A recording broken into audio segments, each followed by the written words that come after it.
सभी को सादर जय सिया राम, नमस्कार, आदाब, सत श्री अकाल। मैं के डी शर्मा हिंदी का अध्येता पुनः एक बार आप सबका हार्दिक स्वागत करता हूं, अभिनंदन करता हूं। विगत व्याख्यान में हमने संज्ञा और संज्ञा से जुड़े हुए बहुत परीक्षोपयोगी शब्द जो अक्सर विद्यार्थी को दुविधा में डालते हैं उन पर हमने चर्चा की थी। बहुत सारे विद्यार्थियों ने जो प्रश्न भेजे थे या जो विगत परीक्षाओं में पूछे हुए थे वो सब मैंने आपको कल बताए थे इसके पहले वाले वीडियो में। आज मैं आपको दूसरा उसी से जुड़ा हुआ प्रकरण, अध्याय या टॉपिक बताऊंगा जो है सर्वनाम। उम्मीद करूंगा कि आपने संज्ञा का पूरा प्रकरण और उससे जुड़े हुए प्रश्न भली भांति देख लिए होंगे। अगर आपने वो देखा है तो फिर आपको निश्चित ही ये भी समझ में आएगा। तो आज का हमारा टॉपिक है विद्यार्थियों सर्वनाम।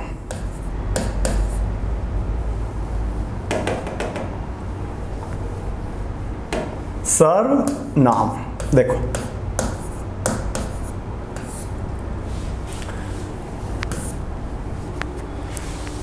मैंने आपको कहा था कि दो प्रकार के शब्द होते हैं, विकारी और अविकारी। विकारी शब्द वो होते हैं जिसके अंतर्गत लिंग, वचन, काल, कारक और पुरुष से विकार आ जाता है, यानी कि वे शब्द जो लिंग, वचन, काल, कारक, पुरुष से रूपांतरित हो जाते हैं वो कहलाते हैं विकारी।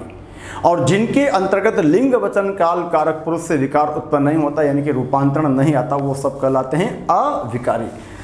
विकारी के अंतर्गत हमारा नाउन था, यानी कि संज्ञा था, सर्वनाम था और एक विशेषण और क्रिया। ये चारों विकारी होते हैं क्योंकि इनका रूप लिंग, वचन, काल, कारक और पुरुष से हो जाता है। आपको मैंने विगत व्याख्यान के अंतर्गत कई मर्तबा कहा था कि संज्ञा, सर्वनाम और विशेषण, इन तीनों का आपस में एक दूसरे से गहरा रिलेशन है। रिलेशन किस मायने में? संज्ञा के स्थान पर काम आने वाले शब्द सर्वनाम होते हैं और इन दोनों के बारे में अच्छा या बुरा बताने वाले शब्द विशेषण कहलाते हैं, यानी कि संज्ञा या सर्वनाम की विशेषता का प्रकटीकरण करने वाले शब्द विशेषण कहलाते हैं। ठीक है, तो आज जब हम इस पर बात करते हैं, आज जब हम इस पर बात करेंगे सर्वनाम पर, तो हमें वापस संज्ञा का भी सहारा लेना होगा। देखो,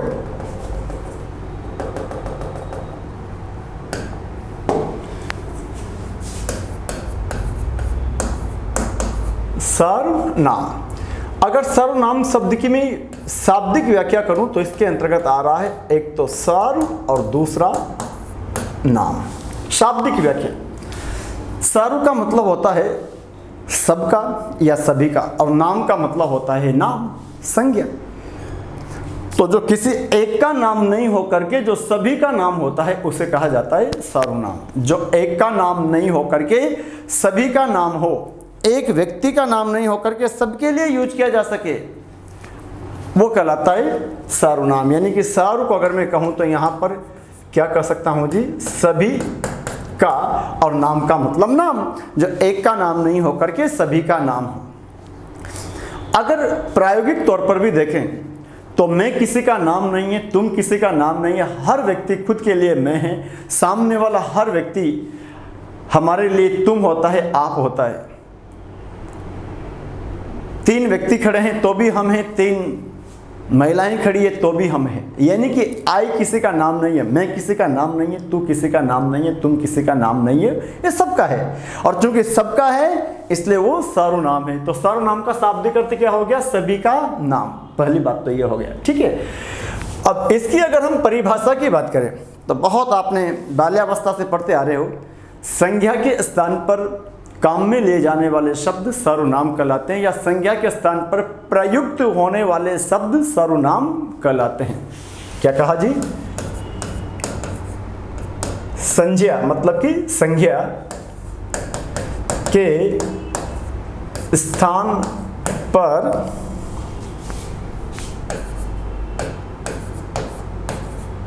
प्रयुक्त किए जाने वाले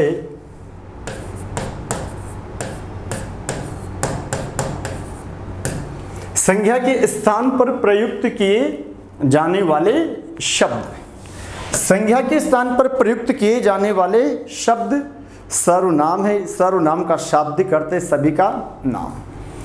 अब एक प्रश्न यहाँ पैदा होता है कि जब संज्ञा से काम चल जाता है तो हमें सर्वनाम का प्रयोग करने की जरूरत क्यों पड़ती है? क्या बोला जी मैंने? जब हमारा काम संज्ञा से ही बन जाता है, संज्ञा से ही चल जाता है, तो हमें सर्वनाम का प्रयोग करने की क्यों जरूरत होती है? तो ध्यान रखिएगा साहब, एक ही शब्द का जब हम बार बार प्रयोग करेंगे, उसकी पुनरावृत्ति करेंगे, तो हमारी भाषा बोझिल हो जाएगी, पकाव हो जाएगी, उबाऊ हो जाएगी, निरस हो जाएगी।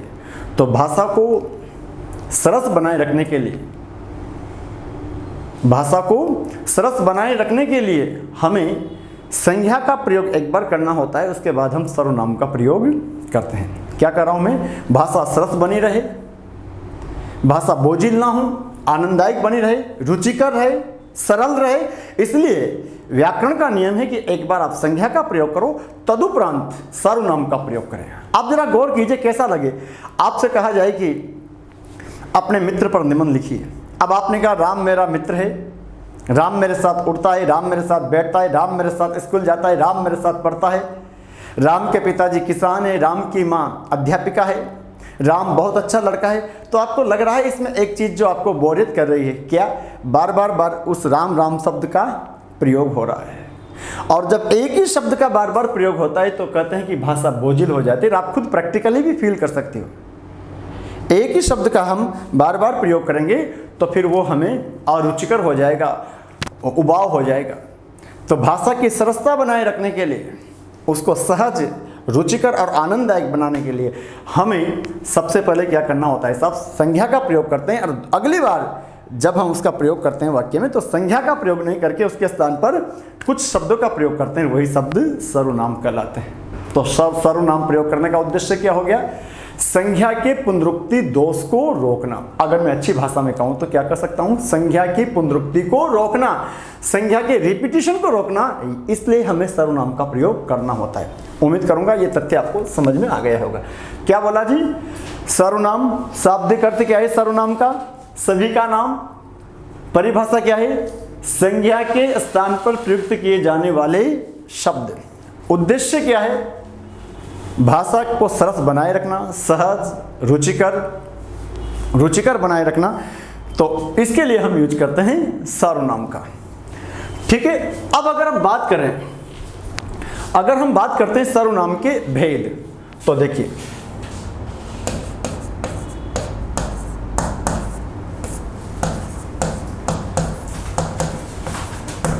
सर्वनाम के भेद। विद्यार्थियों, कई मर्तबा प्रश्न आता है कि सर्वनाम के कितने भेद होते हैं? तो मैं आपसे चाहूंगा कि सर्वनाम के 6 भेद होते हैं। सर्वनाम के कितने भेद होते हैं जी? 6।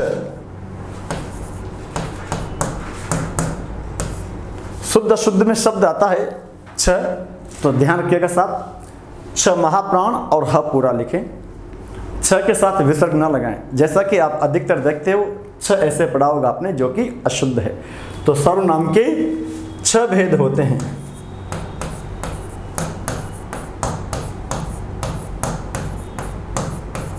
क्या कहा जी? सर्वनाम के भेद कितने होते हैं? तो 6 भेद होते हैं। ठीक है साहब। इन 6 भेद में सबसे पहले हमारे पास आता है पुरुषवाची सर्वनाम। देखिए, जैसे मैंने आपको संज्ञा के अंतर्गत आपसे कहा था कि मैं कोई आजू बाजू की ज़्यादा चर्चा नहीं करके सटीकता के साथ आपके समक्ष प्रस्तुत करूंगा। तो यहाँ पर भी इन पर मैं 15-20 मिनट, आधा घंटा बोल जाऊं, लेकिन उसका कोई औचित्य नहीं है। एग्जाम की दृष्टि से क्या महत्वपूर्ण है, किस प्रकार से आपका कंसेप्ट क्लियर हो, यही मेरा उद्देश्य है। तो आपने सबसे पहले देखा सर्वनाम शाब्दिक व्याख्या, देखा सभी का नाम, संज्ञा के स्थान पर प्रयुक्त किए जाने वाले शब्द। सर्वनाम का प्रयोग करने का उद्देश्य क्या होता है वो आपने देख लिया। उसके बाद हमने देखे कि सर्वनाम के भेद कितने होते हैं। तो व्याकरण में 6 भेद मानते हैं। ठीक है साहब। सबसे पहला कौन सा है? पुरुषवाची सर्वनाम। वस्तुतः पुरुष शब्द का मतलब क्या होता है? अब पुरुष का मतलब तो हम पुरुष से मानते हैं, किसी व्यक्ति से मानते हैं, तो वो तो होता ही है। लेकिन सर्व सामान्य शब्दों में बात करो तो पुरुष शब्द का मतलब होता है कथन, क्या होता है जी? कथन। पुरुष किसे कहते हैं?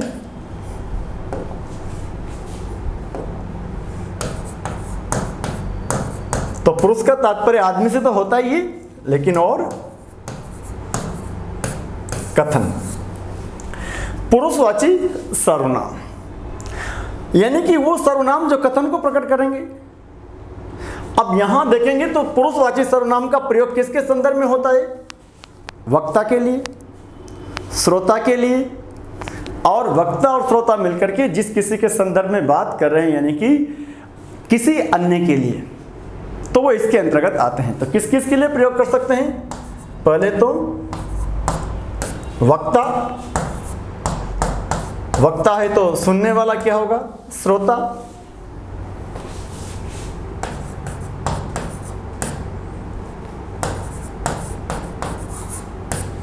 अन्य किसी के लिए पुरुषवाची सर्वनाम वक्ता, श्रोता, अन्य किसी के लिए प्रयोग किए जाते हैं। अब इसी के आधार पर हमने इनके 3 उपभेद मान लिए।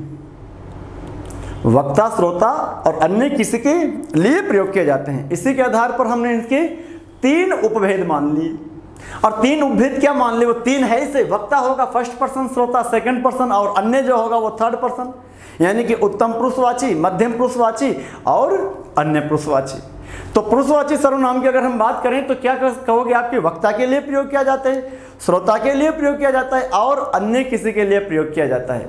और इसी के आधार पर हम इनको पुनः कितने भागों में बांट सकते हैं जी? 3 में ले सकते हैं। 3 में इनको ले सकते हैं। तो ध्यान दीजिएगा, 3 में लेने का तात्पर्य क्या है? पहला कौन सा? उत्तम पुरुष।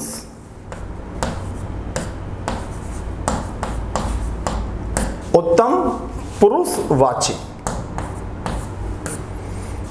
दूसरा कौन सा है जी? मध्यम पुरुषवाची। और तीसरा कौन सा है साहब? अन्य पुरुषवाची। उत्तम पुरुषवाची, मध्यम पुरुषवाची और अन्य पुरुषवाची। पुरुषवाची सर्वनाम से क्या तात्पर्य है? वक्ता के लिए, श्रोता के लिए या किसी अन्य के लिए, यानी कि थर्ड व्यक्ति के लिए हम प्रयोग करते हैं, उन शब्दों को बोला जाता है अन्य पुरुषवाची सर्वनाम। तो इनको हमने 3 भागों में बांट लिया इसी आधार पर। ये फर्स्ट पर्सन, ये सेकंड और ये थर्ड। अब जरा आगे देखते हैं। पहला आपने देखा था विद्यार्थियों, उत्तम पुरुषवाची।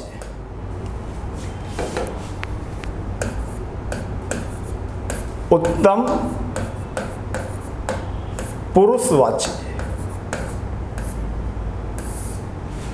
उत्तम पुरुषवाची नाम से लग रहा है उत्तम पुरुष।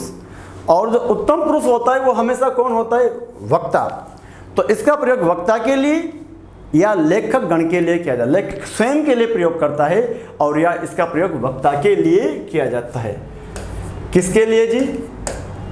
वक्ता अथवा लेखक,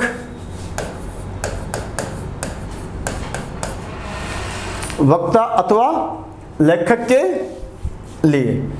किसके लिए प्रयोग करोगे? वक्ता के लिए अथवा लेखक के लिए। वक्ता अथवा लेखक के लिए यूज किया जाता है। उत्तम पुरुषवाची सर्वनाम वक्ता के लिए या लेखक स्वयं के लिए प्रयोग करता है। इसके अंतर्गत आता क्या है? मैं, आई। उत्तम पुरुष में कौन? मैं, मतलब कि आई। और क्या आता है साहब इस आई के और रूप? मैं, मेरा, मेरी, मुझे,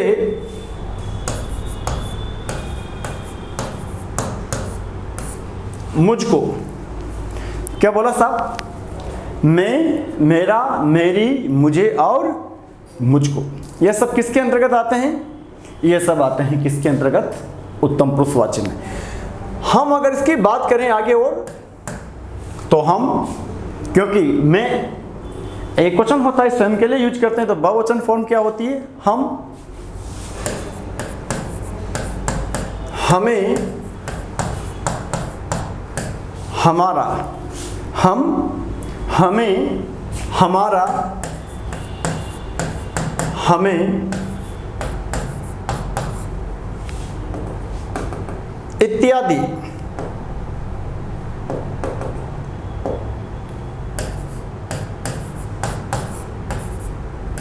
देखो, मैं, मेरा, मेरी, मुझे, मुझको, हम, हमें, हमारा, हमें इत्यादि जो है ये आते हैं आपके किसके अंतर्गत साथ?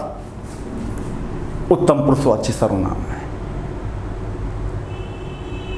अगर हम इनके प्रयोग की बात करें तो जैसे मैं आपसे कहूं, ध्यान दीजिएगा,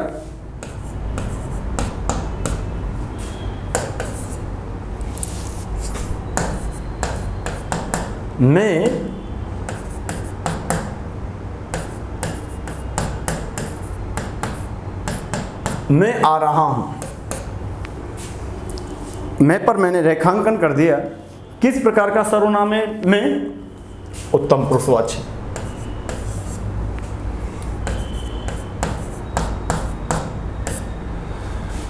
हमारा, यहां, हमारा यहां,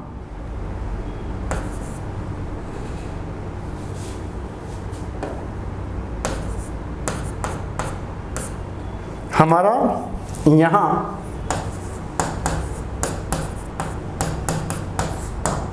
हमारा यहां क्या काम है?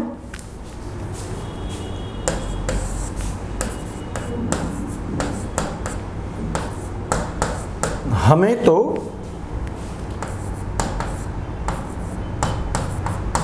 बुलाया ही, हमें तो बुलाया ही नहीं,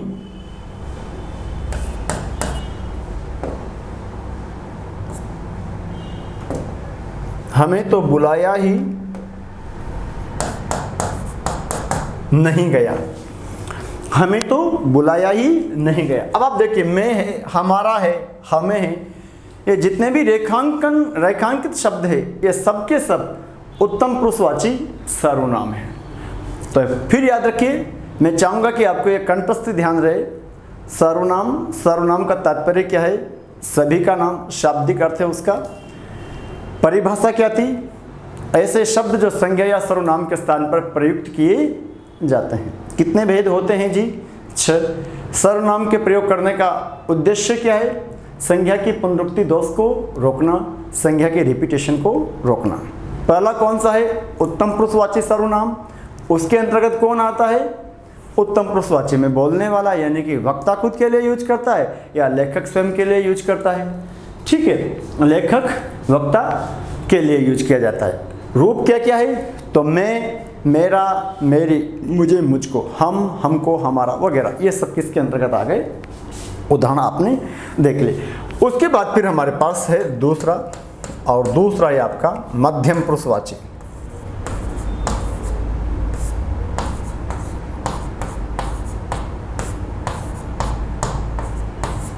मध्यम पुरुषवाची।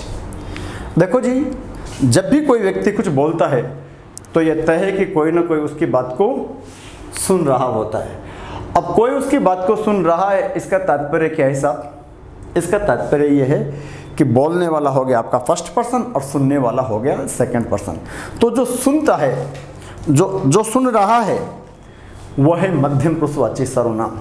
और इसका जो रूप है, तो इसका प्रयोग सबसे पहले तो किसके लिए यूज करेंगे? श्रोता के लिए। आदमी बोलता है कभी, जब कोई ना कोई उसकी बात को सुन रहा है, चाहे वो उसके सामने प्रत्यक्ष हो चाहे परोक्ष रूप से हो, लेकिन कोई ना कोई बात को सुनता है, हम ऐसा मानते हैं, तभी कोई व्यक्ति बोलता है। तो किसके लिए यूज किया जाता है साहब? श्रोता अथवा पाठक के लिए। किसके लिए प्रयोग करते हैं मध्यम पुरुषवाची सर्वनाम को? श्रोता के लिए या पाठक के लिए? पाठक कौन? पढ़ने वाला। तो पढ़ने वाले के लिए अथवा सुनने वाले के लिए हम यूज करते हैं मध्यम पुरुषवाची सर्वनाम का। इसके रूप क्या होते हैं जरा वो देखते हैं। सबसे पहले अगर कहते हैं कि इसका जो वास्तविक रूप होता है मध्यम पुरुषवाची सर्वनाम का, तो वो होता है तू। क्या मानते हैं जी? मध्यम पुरुषवाची सर्वनाम का रूप तू मानते हैं साहब, ठीक है। फिर आगे देखें तो तुम,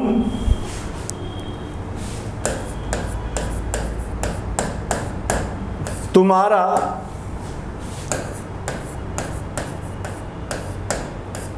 तुम्हें, आप, ये आप भी इसी के अंतर्गत है। आप, आपका,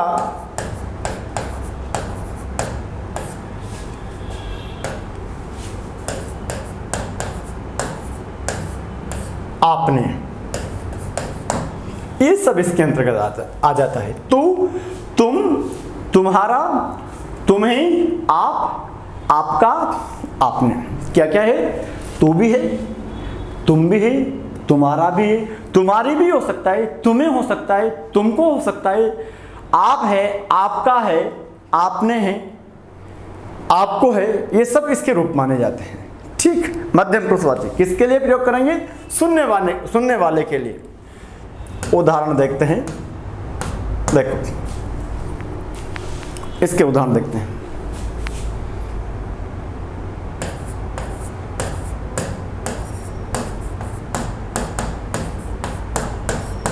तुम कहाँ हो? तुम कहाँ हो? अब तुम कहाँ हो ये हम किससे पूछ रहे हैं? सामने वाले से। एक चीज यहां वो क्लियर कर देता हूं, तू मूल रूप माना जाता है मध्यम पुरुषवाची सर्वनाम का, और तू और तुम जो शब्द है ये कहते हैं कि बहुवचन में प्रयुक्त होता है व्याकरण में, लेकिन हम वर्तमान में एक वचन में भी यूज करते हैं। इसीलिए आपने गौर किया हो तो जब कोई आता है तो हम पूछते हैं तुम कहाँ से आ रहे हो, और यदि दो चार भी आ रहे हैं तो भी बोलते हैं तुम कहाँ से आ रहे हो, और या फिर kभी कभार बोलते तुम लोग कहाँ से आ रहे हो। खैर आगे अगर देखें, तुम कहाँ हो, आप कब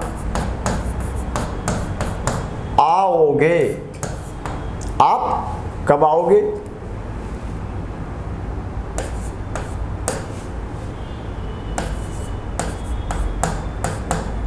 तू कहां पढ़ रहा है,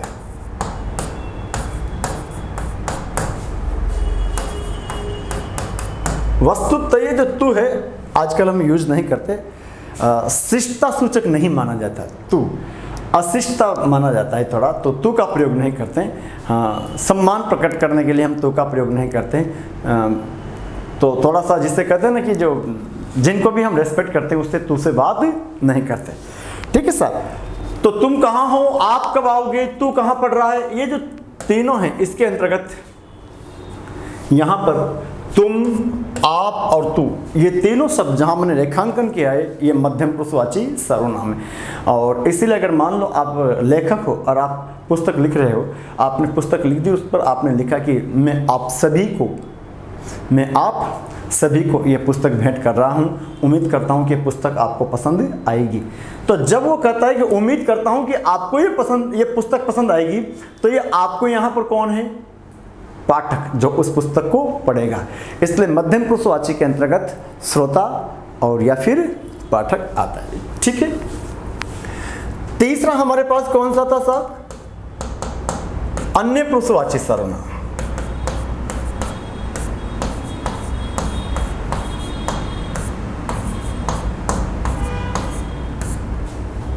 अन्य पुरुषवाची सर्वनाम। देखो, वक्ता और श्रोता मिलकर के जब किसी तीसरे व्यक्ति के बारे में बात करते हैं, क्या बोला जी मैंने? वक्ता और श्रोता मिलकर के जब किसी के बारे में बात करते हैं तो ये कहलाता है अन्य पुरुष। अन्य पुरुष के अंतर्गत वो लिविंग भी हो सकता है और नॉन लिविंग भी हो सकता है, यानी कि सजीव और निर्जीव सब हो सकते हैं। आप और मैं मिलकर के राम के बारे में बात करें, आप और मैं मिलकर राम के बारे में बात करें, तो मैं बोलूँगा तो मैं फर्स्ट पर्सन हूँ, यानी कि मैं उत्तम पुरुष हो गया। आप सुन रहे हो, आप मध्यम पुरुष हो गए, और अपन मिलकर के बात कर रहे हैं राम के बारे में, तो ये राम हो गया थर्ड पर्सन, यानी कि अन्य पुरुष। तो अन्य पुरुष किसे कहा जाएगा? जिसके बारे में बात की जाती है। ठीक है, आप और मैं मिलकर के और हम बात कर रहे हैं किसी विषय वस्तु के बारे में, किसी वस्तु के बारे में, किसी घटना के बारे में, तो ये भी क्या कहलाएगा साहब? अन्य पुरुष। तो अगर हम कहें कि अन्य पुरुष का प्रयोग किसके लिए होता है, तो क्या कहोगे? वक्ता और श्रोता जिस किसी के संदर्भ में बात करता है वही अन्य पुरुष होता है। नाम से ही आ रहा है अन्य पुरुष, जो वक्ता नहीं है और जो श्रोता नहीं है, उसके बाद में जो भी है उसके बारे में कहा जाएगा अन्य पुरुष। तो ध्यान देना सब, वक्ता और श्रोता को छोड़कर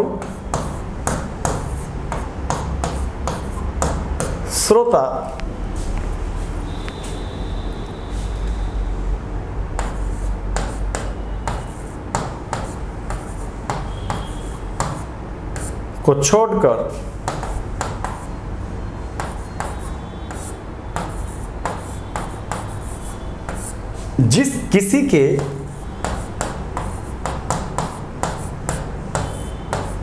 बारे में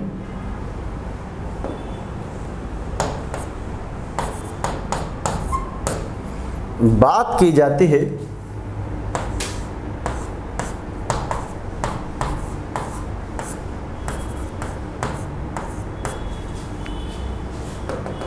जिस किसी के बारे में बात की जाती है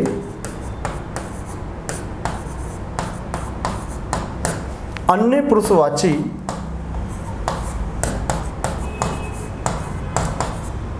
सर्वनाम। वक्ता और श्रोता को छोड़कर जिस किसी के बारे में बात की जाती है, जिस किसी के बारे में बात की जाती है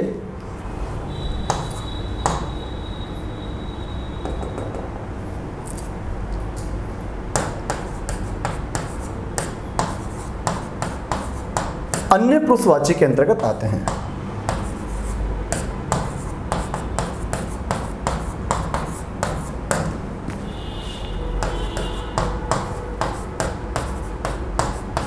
देखो, वक्ता और श्रोता को छोड़कर जिस किसी के बारे में बात की जाती है अन्य पुरुषवाची के अंतर्गत आते हैं। लैंग्वेज को आप कैसे भी बना दो, कैसे भी कर सकते हो। ये भी कर सकता हूँ कि वक्ता और श्रोता जिस किसी के बारे में बात करते हो अन्य पुरुषवाची है, या ये भी कर सकता हूँ कि वक्ता और श्रोता को छोड़कर के जिसके बारे में बातचीत की जाती है वो अन्य पुरुषवाची सर्वनाम है। या यूँ भी मैं कर सकता हूँ कि किसी अन्य व्यक्ति के बारे में कोई टिप्पणी हो, कोई बात हो, तो यही कुल मिलाकर के वक्ता और श्रोता को छोड़कर या इनके अलावा जिसके बारे में बात करते हैं वो कहलाता है अन्य पुरुषवाची सर्वनाम। ठीक है, अब जरा इसके रूप देखते हैं कि अन्य पुरुषवाची सर्वनाम के अंतर्गत क्या क्या आते हैं। तो अन्य पुरुषवाची के अंतर्गत यह, ये, वह, वे, उसे, उसको,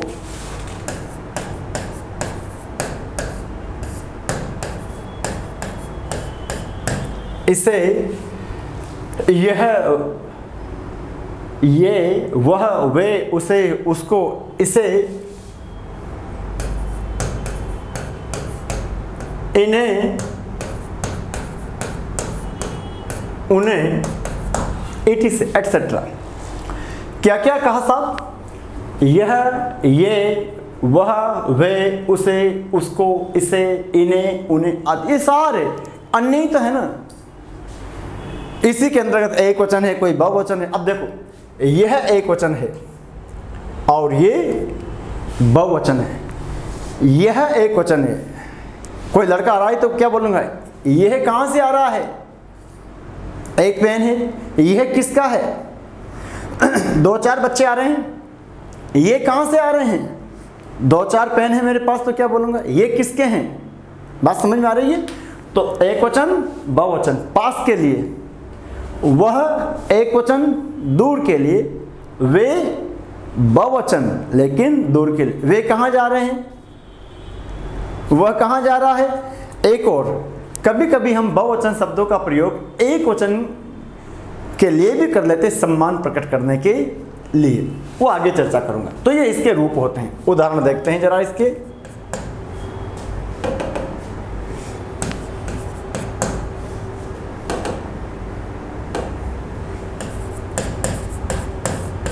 देखो इसके उदाहरण देखते हैं।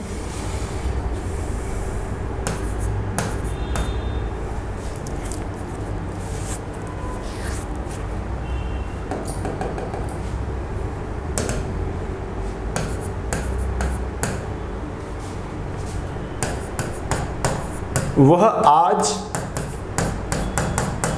आएगा, वह आज आएगा। उसे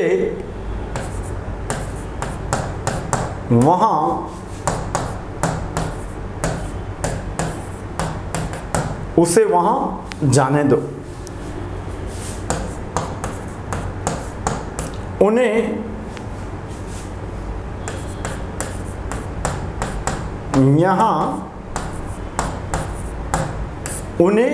यहां बुलाना। देखो वह आज आएगा, उसे वहां जाने दो, उन्हें यहां बुलाना। जहां जहां मैंने रेखांकन कर रखा है विद्यार्थियों, तो ये रेखांकित शब्द जो है ये हमारे अन्य पुरुषवाची सर्वनाम है। रेखांकित शब्द अन्य पुरुषवाची सर्वनाम है। वह है, उसे है और उन्हें, ये अन्य पुरुषवाची सर्वनाम। ठीक है, आगे हमारे पास दूसरा जो सर्वनाम है, पुरुषवाची सर्वनाम के अंतर्गत आपने क्या क्या देखा, उत्तम पुरुष, मध्यम पुरुष और अन्य पुरुष। दूसरा हमारे पास देखो, आपको मैंने स्टार्टिंग में बताया था उत्तम पुरुष, मध्यम पुरुष और अन्य पुरुष। और पुरुषवाची सर्वनाम के अंतर्गत आपसे कहा था कि कितने भेद होते हैं, सर्वनाम के कितने भेद होते हैं, 6। सबसे पहले क्या बताया, पुरुषवाची सर्वनाम। पुरुषवाची सर्वनाम को कितने भागों में बांट ले, 3 में। कौन सा, उत्तम, मध्यम और अन्य। उत्तम कौन होता है, बोलने वाला और या फिर पढ़ने वाला, पाठक। मध्यम कौन होता है, सुनने वाला, श्रोता। उत्तम पुरुष कौन होता है, बोलने वाला या फिर खुद लिखने वाला, लेखक। पाठक नहीं, लेखक। ठीक है, वक्त। और जो मध्यम पुरुषवाची होता है ये सुनने वाला होता है और या फिर पाठक होता है। जिस किसी के बारे में चर्चा करते हैं अन्य पुरुषवाची। मोटी मोटी बात है, बोलने वाला हमेशा फर्स्ट पर्सन है, सुनने वाला सेकंड पर्सन है। अब अगर बोल नहीं रहा है, कोई लिख रहा है तो वो फर्स्ट पर्सन हो गया, सुन नहीं रहा, पढ़ रहा है तो वो सेकंड पर्सन हो गया, पढ़ने वाला। और जिस किसी के परिप्रेक्ष्य में बात कर रहे हैं वो सब थर्ड पर्सन हो गए। ठीक है, तो अब अपन देखते हैं आगे।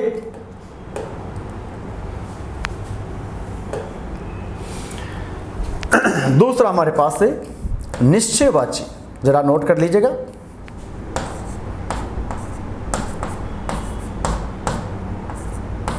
निश्चयवाची, क्योंकि सर्वनाम के 6 भेद थे। निश्चयवाची सर्वनाम।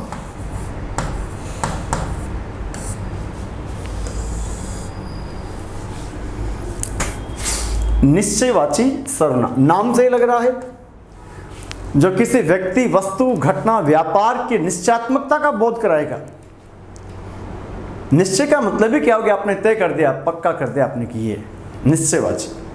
तो निश्चयवाची सर्वनाम का तात्पर्य क्या है, जो किसी व्यक्ति, वस्तु, घटना, व्यापार का बोध कराने वाले जो शब्द हैं उनको बोलते हैं निश्चयवाची सर्वनाम। जो अच्छा, सबसे पहले मूलभूत बात आपको याद रहना चाहिए कि सर्वनाम का प्रयोग कहाँ होता है, संज्ञा के स्थान पर। यह तो बिल्कुल तय, जितने भी सर्वनाम पढ़ेंगे वो सारे सर्वनाम संज्ञा के स्थान पर ही प्रयोग किए जाएंगे, क्योंकि उनकी डिफिनेशन ही यही है। सर्वनाम की परिभाषा क्या है, संज्ञा के स्थान पर प्रयोग किए जाने वाले शब्द। तो जितने भी भेद हैं उन सबके अंतर्गत ये होना चाहिए कि जहां आप सर्वनाम का प्रयोग कर रहे हो वहां संज्ञा का प्रयोग किया जा सकता है, क्योंकि हमने उस संज्ञा को ही हटाया है सर्वनाम से। तो यहां पर क्या है, निश्चयवाची। अब सर्वनाम संज्ञा के स्थान पर तो यूज किए जाएंगे, लेकिन निश्चयात्मकता का बोध देंगे। तो आप क्या कर सकते हो, किसी व्यक्ति, वस्तु या घटना या व्यापार कि निश्चयात्मकता का बोध कराने वाले शब्द, क्या बोला मैंने, किसी व्यक्ति, वस्तु, घटना, व्यापार आदि की निश्चयात्मकता का बोध कराने वाले शब्द जो कि संज्ञा के स्थान पर काम आते हैं, सर्वनाम, निश्चयवाची सर्वनाम कहलाते हैं। निश्चयवाची, इसके अंतर्गत कौन कौन आते हैं निश्चयवाची में? अब देखो, यह, ये, वह, वे, एटसेट्रा। अब यहां पर एक प्रॉब्लम आप गौर करेंगे, बल्कि मैं तो कहूंगा कि अन्य पुरुषवाची और निश्चयवाची के अंतर्गत समान होते हैं, कोई डिफरेंस नहीं। यहां भी तो ये आ रहा है और यहां भी, ये, यह, ये, वह और वे। तो फिर हम कैसे पता लगाएंगे कि अन्य पुरुषवाची है या निश्चयवाची है? ये तो बड़ी दुविधा हो गई, क्योंकि दोनों के तो रूप समान हैं। तो सबसे पहली बात, आप अलग अलग व्याकरणों को अगर पढ़ोगे, सुनोगे, अलग अलग पुस्तकों को पढ़ोगे, तो अपने अपने हिसाब से उन्होंने व्याख्या कर रखी है। कुछ ने बहुत अच्छी व्याख्या कर रखी है, कुछ ने ठीक है, सब ने अपने अपने हिसाब से अच्छा समझा रखा है। पर वास्तविकता क्या है? पहली बात तो आमतौर पर वो ऐसा प्रश्न बहुत कम संभावना होती है कि जब वो ऐसे सर्वनाम का प्रयोग करे और दोनों ऑप्शन आपके पास उपलब्ध हों। और यदि हो भी सही, आ भी जाए प्रश्न, तो वो वहाँ स्पष्ट उल्लेख करता है वाक्य को पढ़ करके। मैंने हमेशा आपसे कहा है, इसके पूर्व व्याख्यान में भी आपसे कहा है कि भाषा हमेशा चलती है उसके संदर्भ से, उसके सेंस से, किस संदर्भ में किस शब्द का प्रयोग किया जा रहा है, उसी के आधार पर उसका रूप निर्धारण किया जाता है। इस आधार पर उसका रूप निर्धारित होता है। क्या बोला मैंने? अमुक शब्द किस संदर्भ में प्रयोग किया जा रहा है, जिस संदर्भ में शब्दों का प्रयोग किया जा रहा है उसी के आधार पर उनका नामकरण किया जाता है, उसी के आधार पर उनकी व्याकरणिक कोटि तय की जाती है। ठीक है, तो स्पष्ट लग जाता है। कुछ विद्वानों का यहां पर यह मत है कि निश्चयवाची सर्वनाम सिर्फ वस्तुओं के लिए या निर्जीव पदार्थों के लिए, यानी कि अप्राणीवाची संज्ञाओं के लिए यूज किए जाते हैं। कुछ विद्वानों का, कुछ व्याकरणों का यह मत है। कुछ का मत है कि नहीं, सबके लिए यूज किए जा सकते हैं। मेरा आपसे यहाँ स्पष्ट ये कहना है कि अगर आपके पर्चे में प्रश्न आता है और आपको पढ़ करके लग रहा है कि वो किसी की और संकेत कर रहा है, क्योंकि निश्चयवाची है तो इनको संकेतवाची भी कर सकते हैं। निश्चय होगा ही कब? जब संकेत होगा। यह तो आपसे मैं क्या बोल रहा हूं, निश्चयवाची सर्वनाम। जैसे इधर देखो, जब मैं आपको कहूं यह कौन है,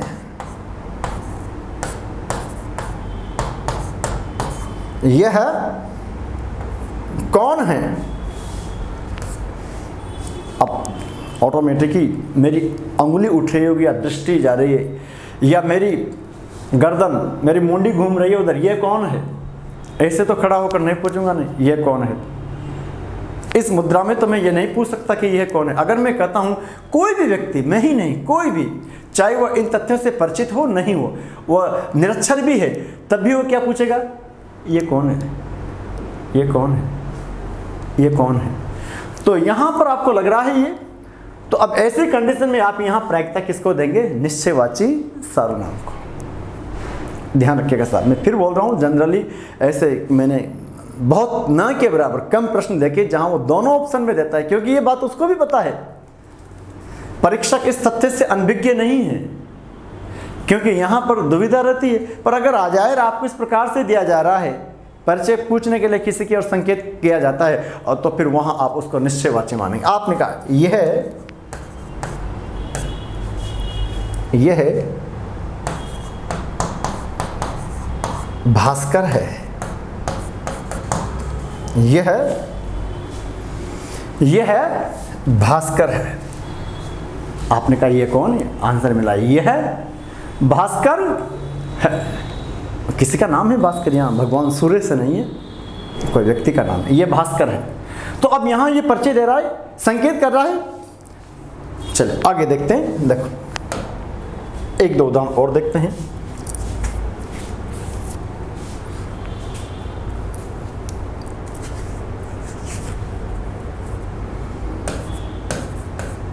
वह हमारा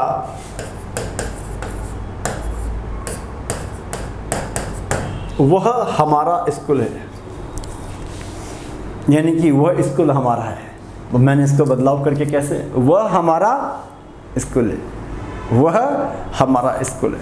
अब यहाँ अगर आपसे कहा जाए कि ये वह कैसा है, तो ये वह जो है ये होगा किसके लिए साहब, निश्चयात्मकता का बोध करा है, यानी कि निश्चयवाची स्कूल के लिए है, लेकिन वह दोस्त बताने के लिए। वो कहाँ है, वो कहाँ है, वो दिखाई नहीं दे रहा। तो ध्यान दीजिएगा साहब, जहां आपको ऐसा लगता है, मैं एक बार फिर करना चाहूँगा इस बात को मैं बिल्कुल, क्योंकि यहाँ फिर कहूँगा कि दुविधा है विद्यार्थियों को, लेकिन उसके बारे में इतना ही है कि पहली बात तो आपके पास ऑप्शन होते हैं, ऑप्शन के आधार पर हमें आंसर देना होता है।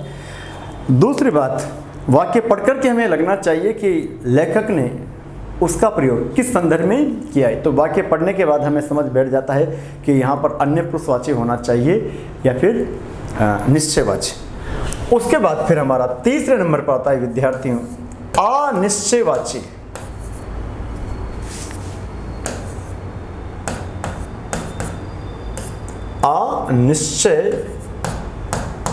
अनिश्चयवाची सर्वनाम। देखो इसके तो नाम में आ रहा है अनिश्चयवाची। अब अनिश्चयवाची सर्वनाम, फिर बोलूंगा सर्वनाम का प्रयोग किया किसके स्थान पर जाता है, संज्ञा के स्थान पर। तो संज्ञा के स्थान पर तो प्रयोग किया जाना ही चाहिए, वो तो उनका मूलभूत कंसेप्ट है, उनकी परिभाषा ही क्या है, संज्ञा के स्थान पर प्रयुक्त किए जाने वाले शब्द सर्वनाम कहलाते हैं। तो यह तथ्य तो हमें ध्यान रखना ही है, ठीक है। पर अब इसमें क्या होगा कि अनिश्चयात्मकता का बोध कराएगा, किसी व्यक्ति, वस्तु या घटना, व्यापार के संदर्भ में अनिश्चितता का बोध कराएगा। अनिश्चितता का बोध का तात्पर्य, जैसे मैंने आपको बोला कि कोई आपसे मिलना चाह रहा है, और यदि मैं बोल दूं वह आपसे मिलना चाह रहा है, तो कोई आपसे मिलना चाह रहा है तो कोई भी हो सकता है ना। तो यहां पर आप क्या लिखोगे, किसी व्यक्ति, वस्तु या घटना की अनिश्चितता का बोध कराने वाले शब्द।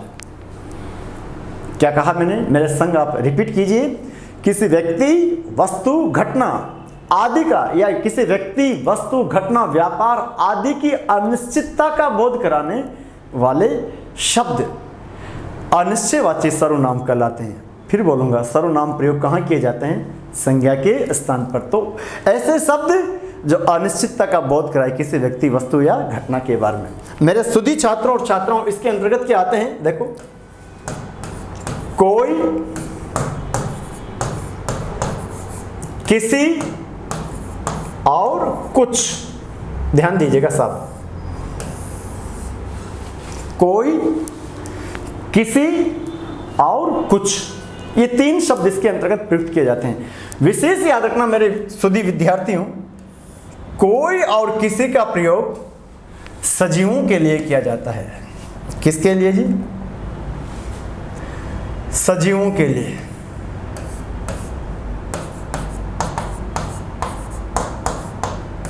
सजीवों के लिए मतलब प्राणीवाची संज्ञाओं के लिए। और कुछ का प्रयोग जो है वो किसके लिए साहब,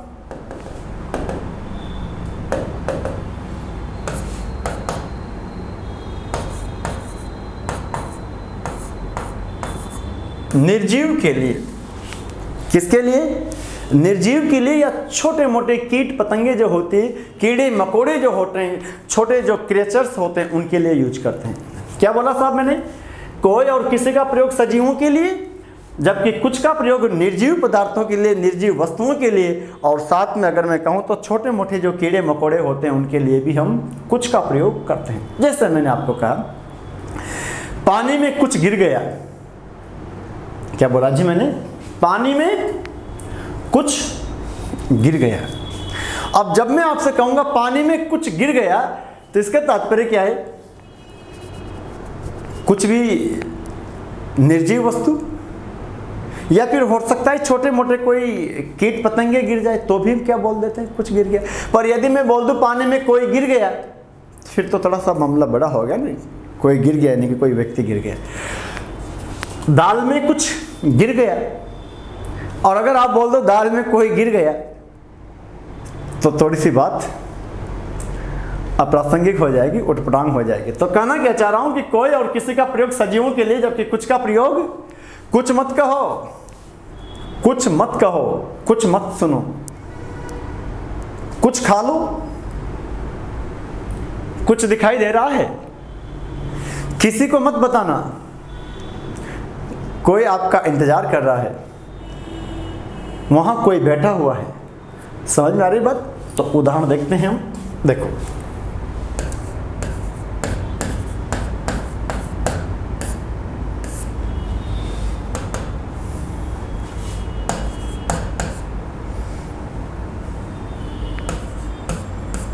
कोई आ रहा है। अब थोड़ा सा समझने की कोशिश करना। कोई आ रहा है, कौन आ रहा है? राम हो सकता है, श्याम हो सकता है, मोहन हो सकता है, दिनेश हो सकता है, सोहन हो सकता है, रोहन हो सकता है। हमने लिखा है कोई आ रहा है, और चूंकि वह कोई भी हो सकता है, हम उसकी निश्चितता का बोध नहीं करा रहे, हम उसकी निश्चितता के बारे में नहीं जानते, इसलिए हमने शब्द यूज किया कोई आ रहा है। वहां है तो संज्ञा, कोई ना कोई व्यक्ति आ रहा है ना, तो कोई संज्ञा तो है वहां पर हमें पता नहीं है, इसलिए वो अनिश्चितता का बोध कर रहा है, और इसीलिए ये अनिश्चयवाची सर्वनाम हो गया। कोई आ रहा है। अब यह तय है कि वह है तो कोई पुरुष, ठीक है। अगला देखिए, किसी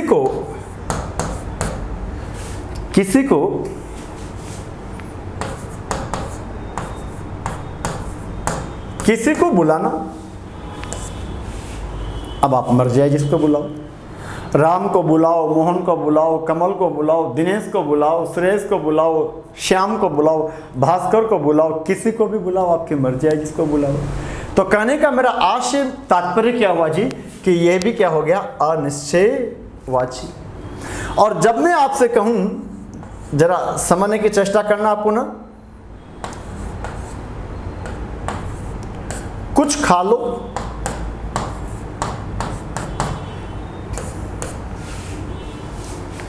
कुछ खा लो। अब कुछ खा लो का तात्पर्य क्या है? कुछ भी खा लो, जो भी खाद्य पदार्थ है, जो भी खाद्य पदार्थ है वो कुछ भी खा लो। तो कहने का तात्पर्य ये कुछ क्या हो जाएगा, अनिश्चयवाची।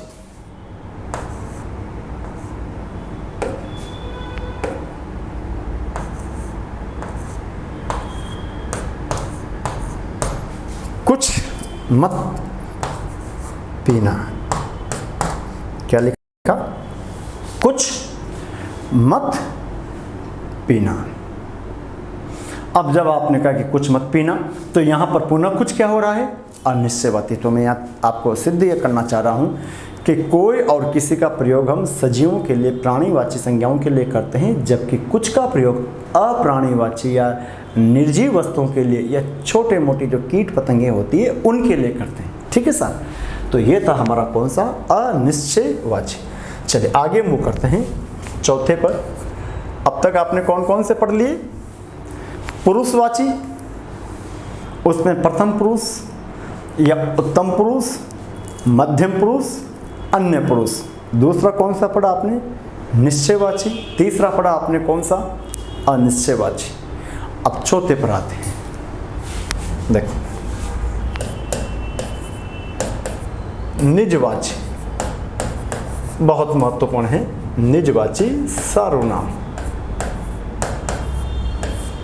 निजवाची सर्वनाम। मेरे सुधी छात्रों और छात्राओं, यहां उससे लगी रहा है निजवाची, जो निजता का बोध कराए। निजता यानी कि जो बोलने वाले से या जिसके बारे में बात कर रहे हैं उसी से संबंध रखे, कर्ता से ही संबंध रखे, जो कर्ता से संबंध रखे, जिसके बारे में, जो आपका कर्ता है, मैं, तुम, वह, जिसके भी बारे में बात करें, सामान्य शब्दों में कहूं तो जो कर्ता से संबंध रखे, कोई सा भी पुरुष हो वो। समझ आ रही बात को? तो इसके अंतर्गत क्या क्या आता है?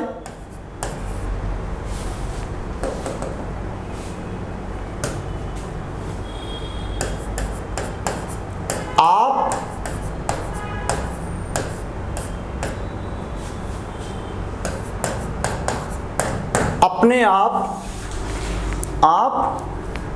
आप खुद स्वयं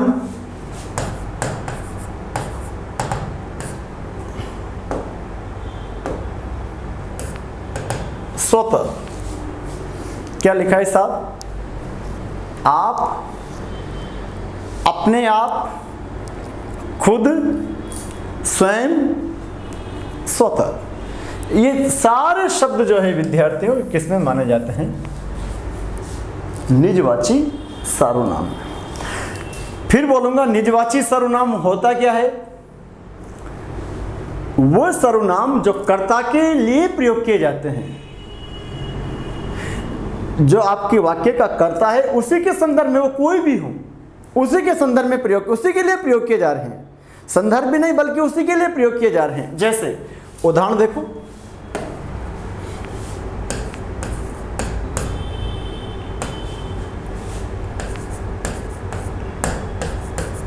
वह आप चला जाएगा,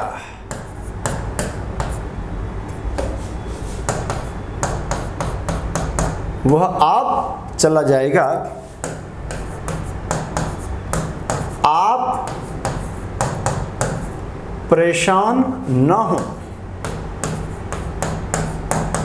जरा वाक्य देखो, वह आप चला जाएगा, आप परेशान न हो। वह रेखांकन, आप चला जाएगा, पुनः लिखा मैंने आप। वह आप चला जाएगा, आप परेशान न हो। बालकों, ये जो वह अंडरलाइन किया हुआ, ये तो कौन सा हो गया जी? अन्य पुरुषवाची। लेकिन आप थोड़ा समझे, यही समझने की बात है साहब। ये जो आप शब्द आ रहा है, ये आप शब्द श्रोता के लिए यूज नहीं किया जा रहा, सुनने वाले के लिए यहां पर आपका प्रयोग नहीं किया जा रहा, बल्कि ये आप शब्द वह के लिए यूज किया जा रहा है। वह आप चला जाएगा, यहां पर मैं फिर जोर देकर बोल रहा हूं, ठीक से समझने की प्रयास करना। वह आप चला जाएगा, इस वाक्य के अंतर्गत ये जो आप शब्द आ रहा है वो सामने वाले के लिए यूज नहीं किया जा रहा, श्रोता के लिए यूज नहीं किया जा रहा। इसका प्रयोग वक्ता श्रोता के लिए नहीं कर रहा, बल्कि जिसके बारे में बात कर रहा है, किसके बारे में बात कर रहा है, वह के बारे में, थर्ड पर्सन के बारे में, अन्य पुरुष के बारे में। तो ये आप इसके लिए आ रहा है, आप खुद फील करो उसको। वह आप चला जाएगा। अब थोड़ा प्रैक्टिकली, जहां भी आप बैठे हुए हो, इधर देखो मेरी ओर, जहां भी आप बैठे हुए हो और इस वाक्य को बोलो, आप मुझसे बोल रहे हो, अरे वो आप चला जाएगा, वो आप चला जाएगा। इसका मतलब ये आप मेरे लिए थोड़ी बोल रहे हो, आप जिसके बारे में आप बात कर रहे हो।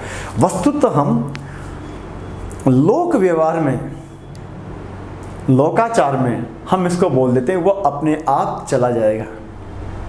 तो यहां इस आप की जगह में अपने आप भी यूज कर सकता हूं, वो अपने आप चला जाएगा। लेकिन अपने आप आने के बाद तो फिर उसमें कोई दुविधा ही नहीं रहती, उसको तो फिर कोई भी समझ सकता है। दुविधा तब होती है छात्रों जब वो वहां पर अपने आप का प्रयोग नहीं करके सिर्फ क्या लिखता है, आप। वह आप चला जाएगा। इस आप को आप अपने आप से ही लें। तो यहां पर ये जो आप है, ये मेरा आपसे परामर्श है, कौन सा है जी? निजवाची सर्वनाम। कौन सा? निजवाची सर्वनाम। ठीक है, चलो हटा देता हूं इसको। निजवाची सर्वनाम, क्योंकि इसी के लिए आ रहा है। फिर सोचो, आप प्रैक्टिकली ये फील करने का प्रयास करोगे तो अच्छे से समझ पाओगे। वो अपने आप चला जाएगा। निजवाची, ये निज लिखा है मैंने, फिर मैंने डेस लगाया था, हटा दिया, समझ जाना। निजवाची पूरा नहीं लिखा, निजवाची सर्वनाम। ठीक है, अब आप इस पर आइए, आप परेशान ना हो। अब ये आप जो है वो आपके सम्मुख जो है, आपके सामने, आपके समक्ष जो है, उसको बोल रहे हो। जैसे आपने मुझसे कहा कि वह आप चला जाएगा, आप परेशान ना हो, आप बोलने वाले हो, मैं सुनने वाला हूं। किसी तीसरे के बारे में आप मुझसे बोल रहे हो कि वह आप चला जाएगा, मतलब कि वो अपने आप चला जाएगा। तो पहले वाला आप उसके लिए आ रहा है, आप परेशान ना हो, ये आप मुझसे बोल रहे हो। वो आप चला जाएगा, आप परेशान ना हो। अरे कई बार बोलते हैं यार दैनिक जीवन में, हम क्या बोलते हैं, अरे वो अपने आप खा लेगा, तो मत टेंशन ले, भूख लगेगी वो अपने आप खा लेगा, तू तो इधर आ जा। ऐसा सुना है ना, अरे वो अपने आप पढ़ लेगा, वो समझदार है, वो अपने आप पढ़ लेगा।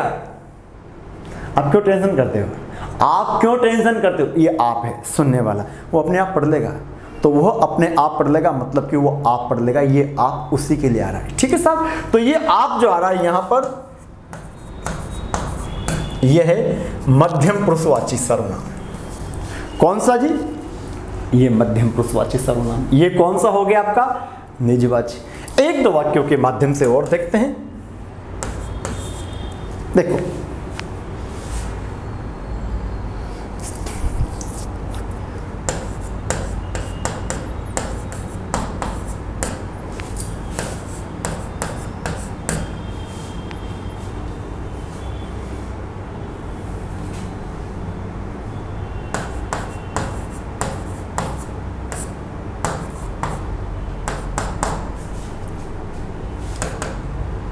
देखो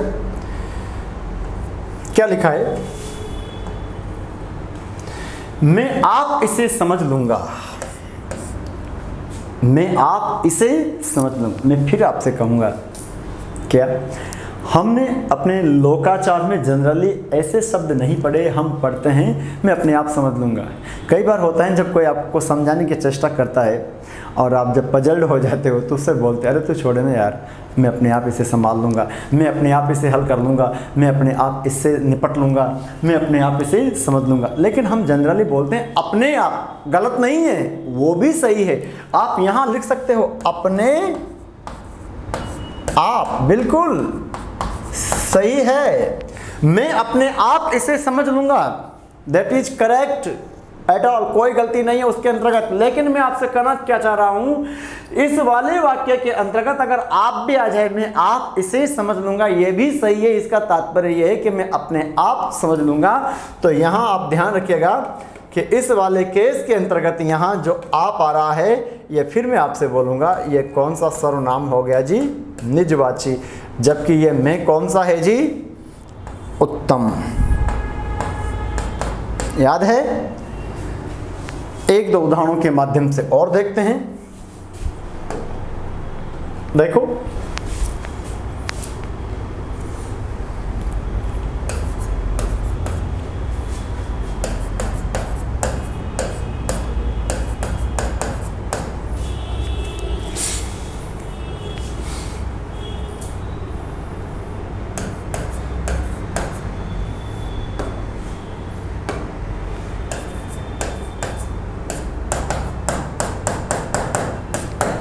वह अपने आप समझ जाएगा। अब ये तो बिल्कुल इजी हो गया साहब, वह अपने आप समझ जाएगा, वह अपने आप समझ जाएगा। और अगर मैं इसको थोड़ा आगे बढ़ाऊं तो जरा गौर करना, वो अपने आप समझ जाएगा,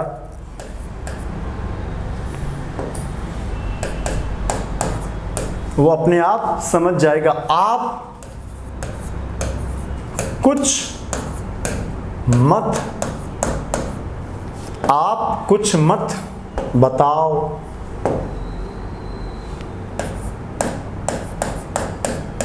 जरा देखो क्या लिखा हुआ है, वह अपने आप समझ जाएगा, आप कुछ मत बताओ। अब देखो अंडरलाइन कहां कहां हो रहा है, तो ये तो कौन सा हो जाएगा? अन्य पुरुषवाची।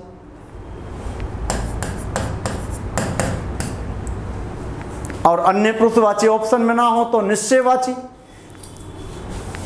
अपने आप क्या हो गया? निजवाची।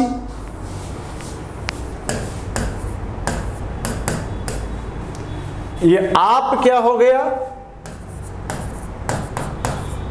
मध्यम पुरुषवाची। ये कुछ क्या है?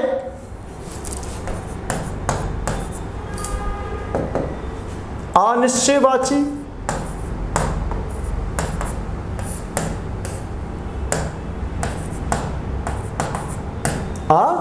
निश्चयवाची। वह अपने आप समझ जाएगा, आप कुछ मत बताओ। अब मैं आपसे यहां कहना चाह रहा हूं कि इस अपने आप की जगह अगर मैं आपको यह कहूं साहब, अगर मैं आपको यहां पर यह कहूं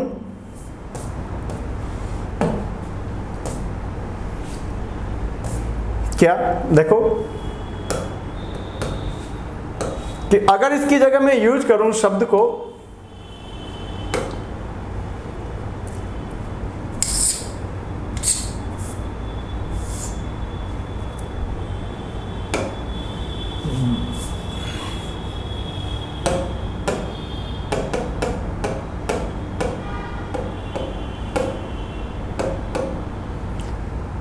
यहां अगर मैं आपको यूज करूं, आप यूज करूं, स्वयं यूज कर दूं, अथवा खुद शब्द यूज कर दूं, क्या बोला मैंने? इस अपने आप के स्थान पर आप लिख दूं, स्वयं लिख दूं अथवा खुद लिख दूं, तो भी बात वही होगी। वह आप समझ जाएगा, वह अपने मत लगाओ, वह आप समझ जाएगा, वह आप समझ जाएगा, तब भी निजवाची। वह स्वयं समझ जाएगा, तब भी निजवाची। वह खुद समझ जाएगा, वह खुद समझ जाएगा। विद्यार्थियों, ये हो अथवा ये हो या ये, तब भी इसका रूप निजवाची ही होगा। बात समझ में आ रही है साहब? तो ये आप किसी सूत्र पर, किसी पैटर्न से नहीं, बल्कि आप वाक्य पढ़कर के पता लगा सकते हो। और अगर आपका कंसेप्ट क्लियर है, एक बार आपने समझ लिया, प्रैक्टिकली आपने फील कर लिया, तो फिर गलती होने की कहीं से कहीं तक कोई गुंजाइश नहीं रहती। उसे तो क्या समझाएगा, वो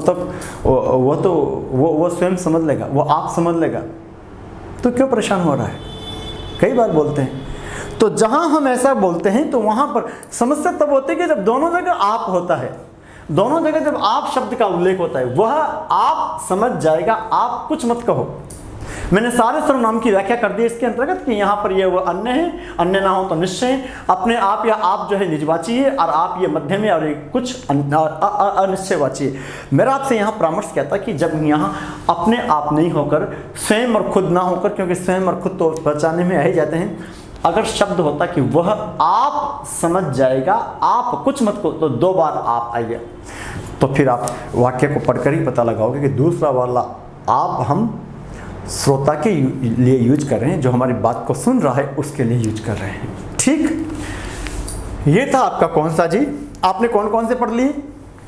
पुरुषवाची, निश्चयवाची, अनिश्चयवाची और निजवाची। पांचवा संबंधवाची।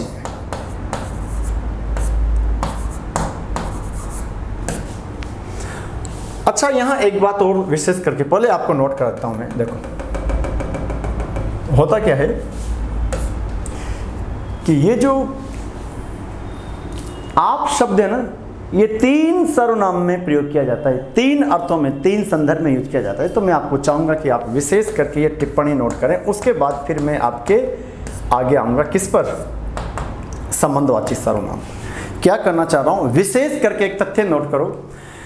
आप शब्द का प्रयोग मध्यम पुरुषवाची में हो गया, वो तो होता ही है। आप शब्द का प्रयोग निजवाची में हो गया। एक आप शब्द का प्रयोग अन्य पुरुषवाची में भी होता है, जब हम किसी का सम्मान करते हैं, किसी का हम इंट्रोडक्शन देते हैं, किसी के बारे में बात करते हैं। क्या बोला जी मैंने? जब हम किसी का परिचय देते हैं, किसी के बारे में कुछ बोलते हैं, तो सम्मान प्रकट करने के लिए वहां भी आपका प्रयोग करते हैं, और वहां पर वो माना जाता है अन्य पुरुषवाची सर्वनाम। तो मेरी बात को ठीक से समझिए। आप शब्द का प्रयोग, आप शब्द का प्रयोग, आप शब्द का प्रयोग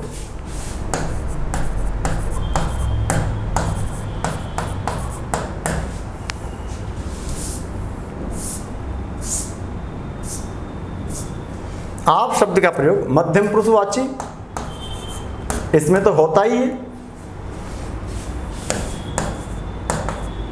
निजवाची, अभी आपने देखा ही, आप शब्द का प्रयोग मध्यम पुरुषवाची, निजवाची और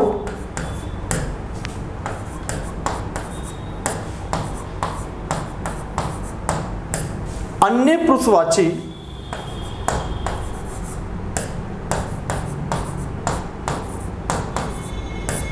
अन्य पुरुषवाची सर्वनाम में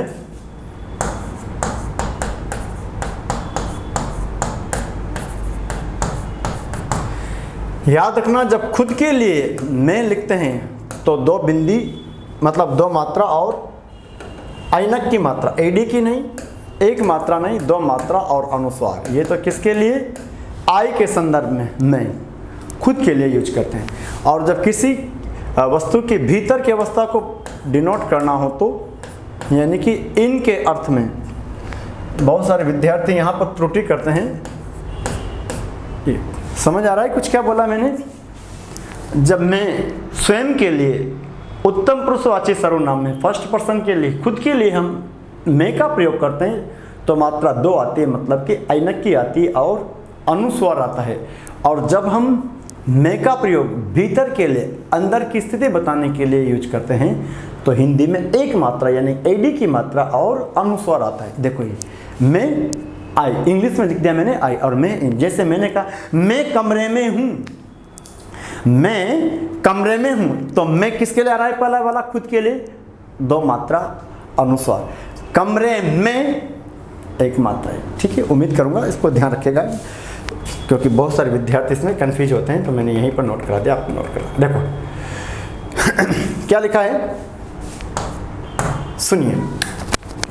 आप शब्द का प्रयोग मध्यम पुरुषवाची, कोमा निजवाची और अन्य पुरुषवाची सर्वनाम में होता है। आप शब्द का प्रयोग मध्यम पुरुषवाची में होता है श्रोता के लिए, निजवाची में होता है उसी से अपनत्व प्रकट करने के लिए, कर्ता से अपनत्व प्रकट करने के लिए, कर्ता स्वयं के लिए यूज किया जाता है तो वहां भी होता है, और अन्य पुरुषवाची सर्वनाम में होता है।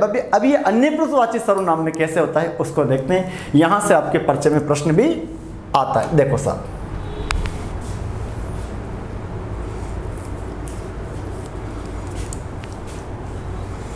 देखो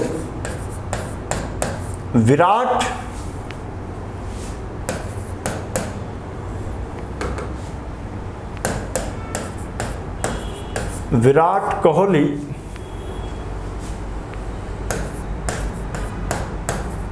महान क्रिकेटर हैं। विराट कोहली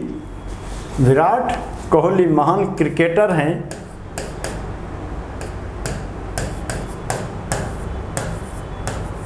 आजकल आप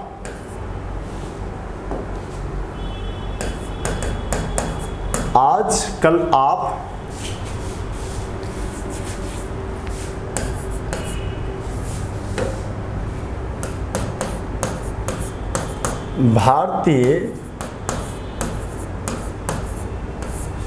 क्रिकेट टीम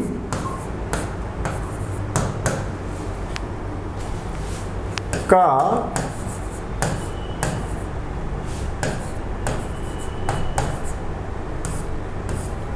आजकल आप भारतीय क्रिकेट टीम का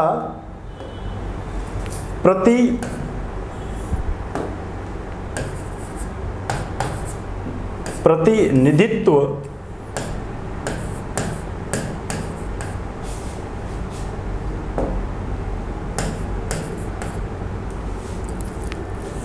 विराट कोहली महान क्रिकेटर हैं। आजकल आप भारतीय क्रिकेट टीम का प्रतिनिधित्व कर रहे हो।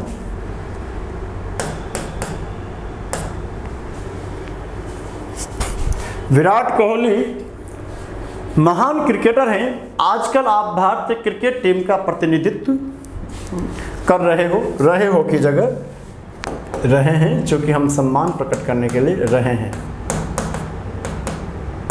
देखो, विराट कोहली महान क्रिकेटर हैं। आजकल आप भारतीय क्रिकेट टीम का प्रतिनिधित्व कर रहे हैं। विराट कोहली महान क्रिकेटर हैं। आजकल आप भारतीय क्रिकेट टीम का प्रतिनिधित्व कर रहे हैं। अब मैंने अंडरलाइन कर दिया, किस पर? आप पर।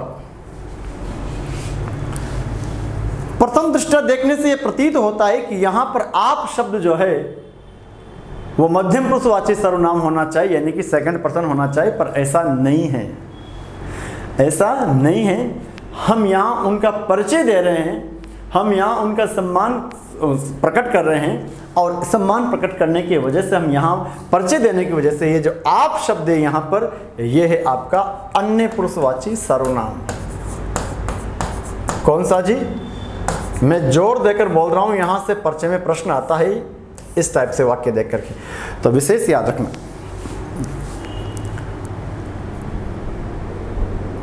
अगर मैं आपसे कहूं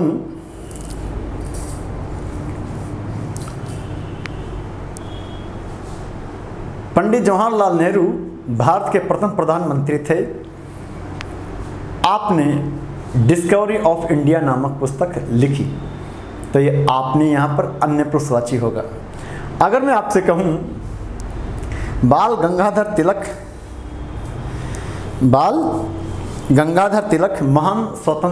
महान स्वतंत्रता सेनानी थे, इन्होंने गीता रहस्य नामक पुस्तक लिखी। अब इन्होंने की जगह आपने, क्योंकि मैं यहाँ ये बताना चाह रहा हूँ आपको कि आपका प्रयोग अन्य पुरुषवाची में कैसे होता है। आपने गीता रहस्य नामक पुस्तक लिखी, तो जब मैं कहता हूँ कि बाल गंगाधर तिलक महान स्वतंत्रता सेनानी थे, आपने गीता रहस्य नामक पुस्तक लिखी, अब ये आपने शब्द में जो सुन रहे उनके लिए नहीं कर रहा, बल्कि बाल गंगाधर तिलक के लिए कर रहा हूँ, और इसीलिए मैं आपसे बोल रहा हूँ कि आपका प्रयोग अन्य पुरुषवाची सर्वनाम में भी होता है। जैसा अभी मैंने आपसे कहा कि पंडित जवाहरलाल नेहरू भारत के प्रथम प्रधानमंत्री थे, आपने डिस्कवरी ऑफ इंडिया नामक पुस्तक लिखी। तो जहां हम इस प्रकार से इंट्रोडक्शन करते हैं, सामने आपके वाक्य विराट कोहली महान क्रिकेटर हैं, आजकल आप भारतीय क्रिकेट टीम का प्रतिनिधित्व कर रहे हैं। तो 3 प्रकार से हम आप शब्द का प्रयोग करते हैं। मध्यम पुरुषवाची में तो होता ही है, निजवाची में भी होता है, और अन्य पुरुषवाची में भी होता है। ठीक है सर, अब हम चलते हैं किस पर, हमारा 5वां जो है संबंधवाची सर्वनाम।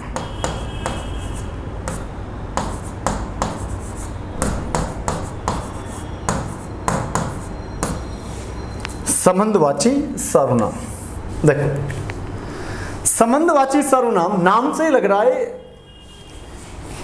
ऐसे शब्द जो संबंध बताएंगे, तो क्या कहोगे?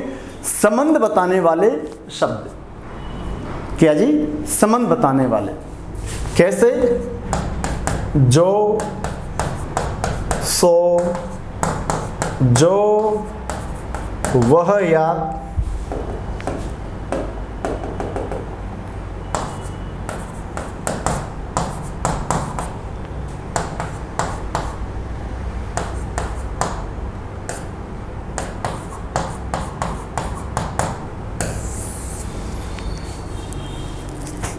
जैसा, जैसी, ये सब इसी के अंतर्गत आते हैं।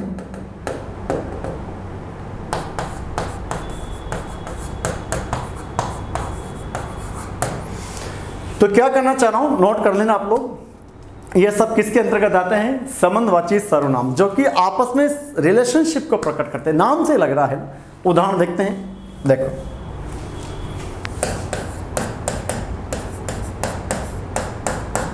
जो आएगा सो पाएगा, कौन पाएगा? जो आएगा। तो जो का संबंध किससे? सो से। अब यहां फिर मैं बोलूंगा कि हम चूंकि सर्वनाम का प्रयोग करते हैं कहां है? संज्ञा के स्थान पर। तो अब ये संबंध इसका बता रहा है, राम आएगा तो राम ही पाएगा, जो आएगा सो पाएगा।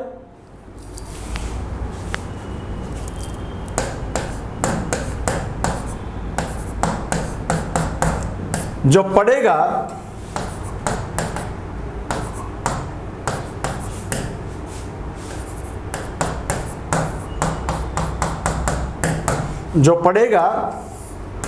वो पास हो जाएगा, जो पढ़ेगा वो पास हो जाएगा। अब मोहन पढ़ेगा तो मोहन ही पास हो जाएगा।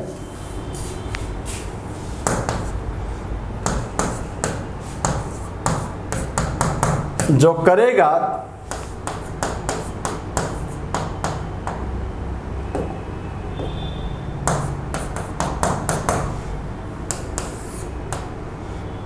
जो करेगा सो भरेगा, जो करेगा सो भरेगा। मोहन करेगा तो मोहन ही भरेगा, इसलिए बोला कि जो करेगा सो भरेगा। तो ये थे अपने कौन से संबंधवाची सर्वनाम। आगे बढ़ते हैं। छठे नंबर पर हमारे पास है प्रश्नवाची सर्वनाम। देखो जरा, याद रखना, मैं इसके बाद अगले व्याख्यान में आपको सर्वनाम से संबंधित विभिन्न परीक्षा उपयोगी प्रश्न जो विगत परीक्षाओं में पूछे हैं और जो विद्यार्थियों ने मुझे भेजे हैं जो थोड़े द्विधात्मक हैं, उन पर चर्चा करूंगा। अगले व्याख्यान में मैं आपको सर्वनाम से जुड़े हुए प्रश्न सॉल्व करवाऊंगा, ध्यान रखना। लेकिन उन प्रश्नों को सॉल्व करने के लिए आपके लिए बहुत आवश्यक कंडीशन है, अपरिहार्य आपके लिए कि पहले आप इसको पढ़ें। अगर नहीं पढ़ोगे तो फिर नहीं बन पड़ेंगे। प्रश्नवाची सर्वनाम ऐसे शब्द जो किसी व्यक्ति, वस्तु, घटना या व्यापार के बारे में प्रश्न का बोध कराते हैं, प्रश्न पूछते हैं। क्या बोला मैंने? ऐसे शब्द जो किसी व्यक्ति या वस्तु या घटना के बारे में प्रश्न पूछते हैं, जिनके बारे में कुछ पूछा जाता है। तो लाइन अगर लिखोगे तो क्या कहोगे कि वे शब्द जिनसे प्रश्न पूछा जाता है, विशेष रूप से किसी व्यक्ति, वस्तु या घटना के बारे में। व्यापार का तात्पर्य यहाँ पर वो क्रय विक्रय से नहीं है, व्यापार का तात्पर्य भी घटना से। वे शब्द जो किसी व्यक्ति या वस्तु के बारे में या किसी घटना के बारे में प्रश्न पूछते हैं, प्रश्न करते हैं, उन शब्दों को हम क्या बोल देते हैं जी? प्रश्नवाची सर्वनाम। नोट कर लेना। प्रश्नवाची सर्वनाम में क्या क्या आता है? कौन, किसे, क्या। कौन, किसे और क्या। क्या बोला जी मैंने? कौन, किसे और। अब यहां पर किसने,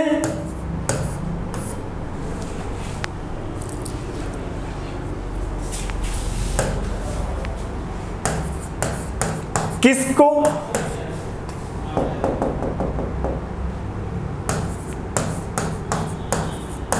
ये जो हमारे शब्द होते हैं, यह है साहब आपका क्या? प्रश्नवाची सर्वनाम। प्रश्नवाची सर्वनाम। यहां ध्यान देने वाली बात यह है कि कौन और किसे का प्रयोग या किसने का प्रयोग या किसको का प्रयोग प्राणीवाची संज्ञाओं के लिए होता है।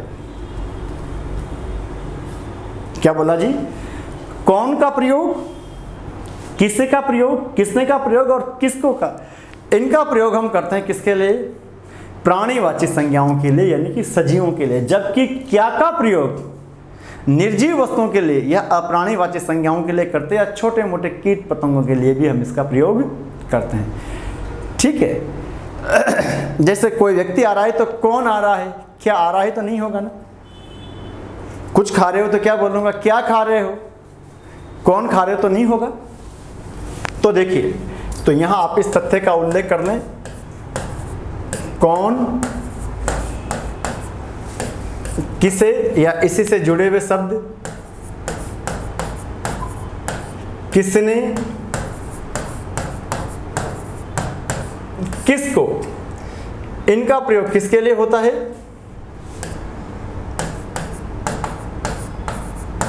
सजीवों के लिए, प्राणीवाची संज्ञाओं के लिए, व्यक्तियों के लिए।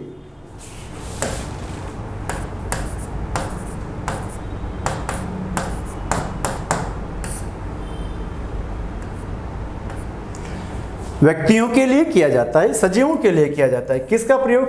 कौन, किसे, किसने, किसको। जबकि क्या का प्रयोग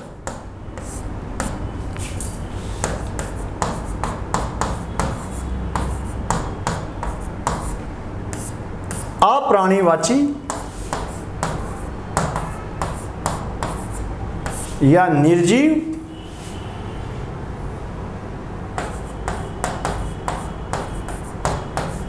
वस्तुओं के लिए, या जो क्रिएचर्स होते हैं, छोटे मोटे जीव जंतु होते हैं, उनके लिए। तो क्या देखा आपने? क्या का प्रयोग अप्राणीवाची संज्ञाओं के लिए अथवा निर्जीव वस्तुओं के लिए हम यूज कर लेते हैं। इसके एग्जाम्पल्स देखते हैं, नोट कर लीजिएगा आप लोग या स्क्रीनशॉट ले लें।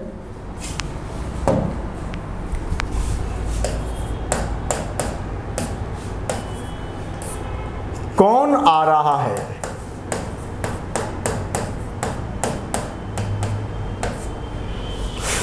क्या लिखा साहब? कौन आ रहा है?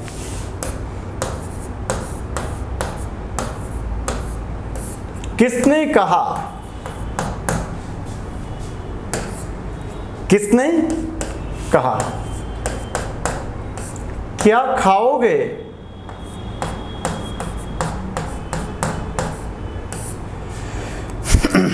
क्या? कौन आ रहा है? किसने कहा? क्या खाओगे?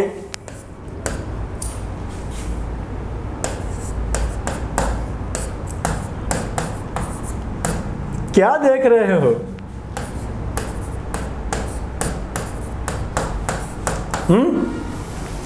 क्या देख रहे हो? कौन आ रहा है? अब किसी इंसान की बात हो रही है ना, किसी व्यक्ति की बात हो रही है। किसने कहा? आपने कहा जी राम ने कहा, सोन ने कहा, मोहन ने कहा, मेरे पिताजी ने कहा, अध्यापक जी ने कहा, वगैरह वगैरह। क्या खाओगे? आपने कहा जी आइसक्रीम खाएंगे। क्या देख रहे हो? तब यहाँ पर किसी को किसी वस्तु वगैरह आदि के लिए बोल सकते हैं।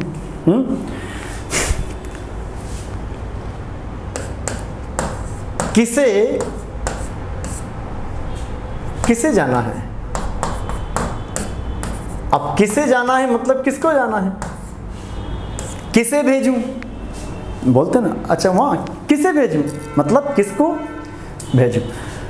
तो ये सारे जो शब्द थे ये प्रश्न का उल्लेख कर रहे हैं, ध्यान रखना साहब। कौन, किसने, क्या और किसे। तो ये तमाम जो शब्द प्रश्न का उल्लेख करें जो हमें किसी व्यक्ति, वस्तु, घटना या व्यापार के बारे में प्रश्न पूछ रहे हैं, और इसीलिए कहलाते हैं प्रश्नवाची सर्वनाम। इसी के साथ आज हमारा ये प्रकरण समाप्त होता है।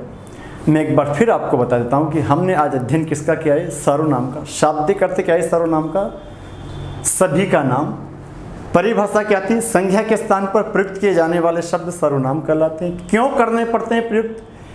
संज्ञा से ही काम चल रहा है तो सर्वनाम की आवश्यकता क्यों पड़ती है? ताकि हमारी भाषा सरस रहे, रुचिकर रहे, सहज रहे और सरल रहे। एक ही शब्द की बार बार पुनरुक्ति करेंगे। जैसे मैंने स्टार्टिंग में आपसे कहा था कि राम मेरा मित्र है, राम मेरे साथ खेलता है, राम मेरे साथ पढ़ता है, राम के पिताजी कृषक हैं, राम की माताजी अध्यापिका है। तो पूरे उस निबंध में या पूरे उस वर्णन में राम राम शब्द की पुनरुक्ति हो रही है, जिससे भाषा बोझिल हो जाएगी। इससे बचने के लिए हमें एक बार संज्ञा का प्रयोग करते हैं और उसके बाद सर्वनाम का प्रयोग करते हैं। इसीलिए तो कहते हैं ना कि एक बार एक कौवा था, फिर कहते हैं कि वो आकाश में उड़ रहा था। ये नहीं कहते बार बार कि कौवा आकाश में उड़ रहा था, कौवा बहुत प्यासा था, वगैरह वगैरह। तो ये उसका उत्तर हो गया कि सर्वनाम के प्रयोग की जरूरत क्यों पड़ती है। तीसरा, आपने देखा कि सर्वनाम के भेद कितने होते हैं। तो कई बार आपके परीक्षा में पूछा हुआ प्रश्न है, सर्वनाम के कितने भेद होते हैं? तो 6 भेद आप लोग बोलोगे। अब मेरे साथ साथ बोलो 6 भेद कौन कौन से थे? पुरुषवाची। पुरुषवाची में कौन कौन से आ गए थे? उत्तम, मध्यम और अन्य। उत्तम में कौन था? मैं और मेरा, मैं का पूरा परिवार, मैं, मैंने, मुझको, मुझे, वगैरह वगैरह, मेरा, मेरी। मध्यम में कौन है? मध्यम पुरुषवाची सर्वनाम का एक बार प्रश्न आ चुका है। मध्यम पुरुषवाची सर्वनाम का रूप क्या है? तो सबसे पहला रूप मानते तू। तू से ही तुम, तुमने, तुमको, आप, आपने, आपको, वगैरह वगैरह, सब मध्यम पुरुषवाची। किसके लिए प्रयोग करते हैं? श्रोता के लिए या पाठक के लिए जो पढ़ेगा। और प्रथम उत्तम पुरुष किसके लिए? वक्ता खुद के लिए या लेखक स्वयं के लिए। अन्य पुरुष जिसके बारे में बात करते हैं, यानी कि वक्ता और श्रोता को छोड़कर जिसके बारे में बात करते हैं। फिर आपने देखा था निश्चयवाची, यह, ये, वह और वे। इनमें और अन्य पुरुषवाची में कोई अंतर नहीं है, लेकिन अगर साफ साफ इंडिकेशन दे रहे हो, मैंने आपको उदाहरण देकर के बताया था, तो फिर निश्चयवाची हो जाएगा। और निश्चयवाची नहीं है तो अन्य पुरुषवाची है इसे। इसके अलावा अनिश्चयवाची में क्या क्या आता है? आपको कंठस्थ रहे, आपके कंठाग्र रहे तथ्य। अनिश्चयवाची में क्या था? कोई, किसी और कुछ। कोई और किसी का प्रयोग प्राणीवाची के लिए, जबकि कुछ का प्रयोग अप्राणीवाची यानी कि निर्जीवों के लिए और छोटे मोटे कीट पतंगों के लिए भी कुछ का प्रयोग कर लेते हैं। उसके बाद फिर आपने देखिए आप लोग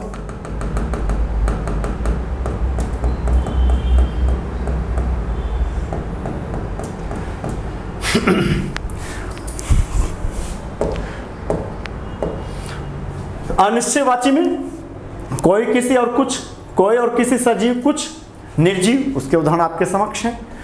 उसके बाद फिर हमने देखे थे यहां पर कि आप शब्द का प्रयोग मध्यम पुरुषवाची, निजवाची, अन्य पुरुषवाची सर्वनाम में होता है। हाँ, अनिश्चयवाची के बाद आपको बताया निजवाची। तो निजवाची के अंतर्गत क्या होता है? निजवाची सर्वनाम के अंतर्गत क्या था? निजवाची सर्वनाम में आपने देखा था कि कर्ता से अपनत्व प्रकट करने के लिए जिन शब्दों का प्रयोग करते हैं उसके अंतर्गत क्या क्या था? उसके अंतर्गत हमने देखा था आप, अपने आप, खुद, स्वयं, स्वतः, ये सारे शब्द थे। तो यहाँ हमने उसका प्रयोग देखा। उसके बाद फिर हम देखो संबंधवाची, जो संबंधता है, जो, सो, जो, वह, वो, जैसा, वैसा, जैसी, वैसी। और उसके बाद आखिर में आपने देखा था क्या? प्रश्नवाची सर्वनाम। ठीक है साहब, तो ये था अपना 6 सर्वनाम का हमने व्याख्या की। सार्थक, सटीक और सार गर्भित प्रयास किया है आप तक पहुंचाने का। अगले व्याख्यान में मैं आपको सर्वनाम से जुड़े हुए विभिन्न परीक्षाओं में पूछे हुए प्रश्न और जो विद्यार्थियों को दुविधा में डालते हैं, जो मुझे भेजे हैं, वो सारे दुविधात्मक प्रश्न आपके समक्ष रखूँगा। ठीक है साहब, थैंक यू।